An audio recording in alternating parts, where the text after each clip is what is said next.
Mobil listrik di Indonesia lagi panas-panasnya. Penjualan naik, merek Cina berdatangan, pabrik mulai dibangun. Bahkan pemerintah terus bicara soal transisi energi. Tapi di tengah hype kendaraan listrik, muncul satu pertanyaan besar. Sebetulnya pemerintah ini serius membangun industri EV? Atau cuma sedang menggoreng pasar?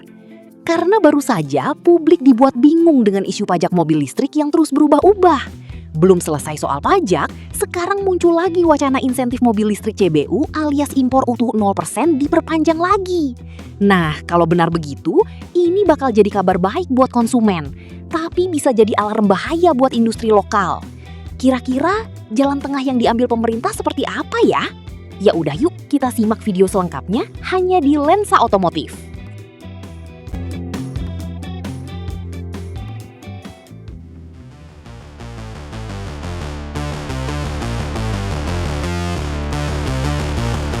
Kita harus akui, pasar EV Indonesia sekarang berkembang cepat. Dulu, mobil listrik cuma dianggap barang mahal dan niche. Sekarang, pilihan makin banyak. Mulai dari BYD, Chery, Wuling, MG, Hyundai, sampai merek-merek baru yang siap masuk. Harga juga mulai turun. Bahkan ada mobil listrik yang harganya sudah mendekati mobil bensin kelas menengah. Kenapa bisa begitu? Karena pemerintah sejak awal memberi banyak insentif, PPNBM 0%, pajak daerah lebih ringan, hingga relaksasi impor.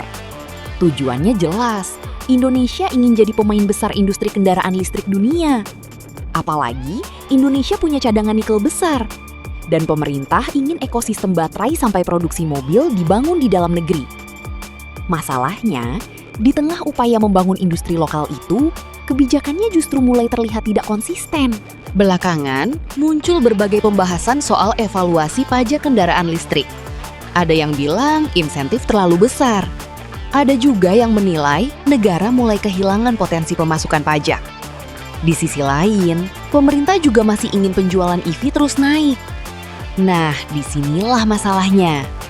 Kalau insentif dikurangi terlalu cepat, harga mobil listrik bisa naik. Minat beli turun, pasar melambat. Tapi kalau insentif terus diberikan tanpa arah jelas, industri lokal bisa manja, negara kehilangan penerimaan, dan pasar jadi tidak sehat. Akhirnya yang terjadi sekarang adalah publik dibuat bingung, investor bingung, konsumen bingung. Bahkan pelaku industri pun mulai bertanya-tanya, sebetulnya roadmap EV Indonesia ini mau dibawa kemana? Karena industri otomotif itu butuh kepastian jangka panjang, bukan kebijakan yang berubah mengikuti situasi.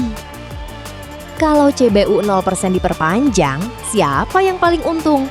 Yang jelas, konsumen jangka pendek.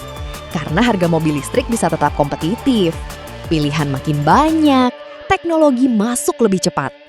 Tapi untuk jangka panjang belum tentu bagus, karena industri otomotif bukan cuma soal jualan mobil. Ada lapangan kerja, rantai pasok, supplier lokal, transfer teknologi, sampai investasi pabrik. Kalau semuanya bergantung impor, nilai tambah terbesar justru dinikmati negara asal produsennya. Indonesia cuma kebagian pasar. Dan ini yang mulai dikritik banyak pihak. Karena arah kebijakan EV kita terlihat seperti ingin cepat ramai, tapi belum tentu siap membangun fondasi industrinya. Jadi, sekarang menarik untuk ditunggu. Apakah pemerintah benar-benar sedang menyiapkan masa depan industri EV Indonesia? Atau justru hanya fokus membuat pasar terlihat ramai dalam jangka pendek? Karena satu hal yang pasti, mobil listrik bukan lagi sekedar tren. Ini perang industri masa depan. Dan Indonesia harus memilih, mau jadi pemain utama atau hanya jadi pasar empuk? Menurut kalian gimana? CBU 0% sebaiknya diperpanjang lagi atau dihentikan? Tulis pendapat kalian di kolom komentar.